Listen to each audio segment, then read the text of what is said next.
The Muslims of the years have declined in the areas of science, technology, and other fields. Now, why have we declined recently, and why are the Muslim nations bowing to Western countries for technological help and other help?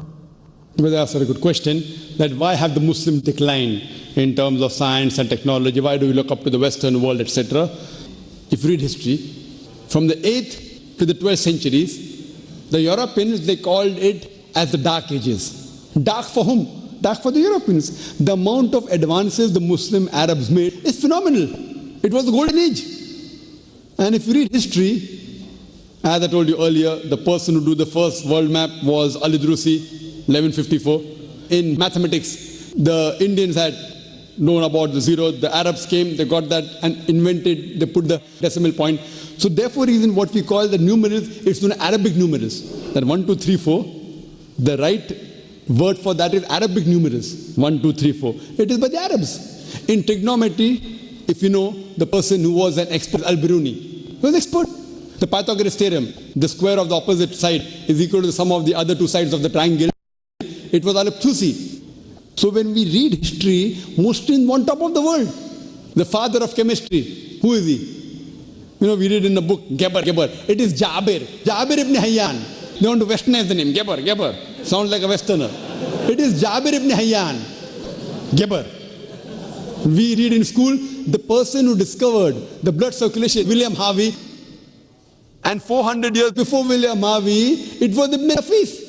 Ibn Nafis was the first person who described the blood circulation. But in the books we read about William Harvey, no one knows about Ibn Nafis. In medicine, Razi, Muhammad, Shakir, they were experts in chemistry, in medicine, in smallpox. We know the Aristotle of the East.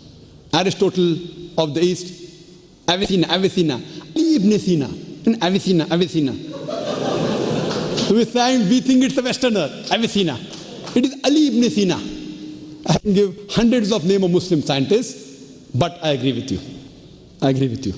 Now, the Muslims have declined. We Muslims on top of the world.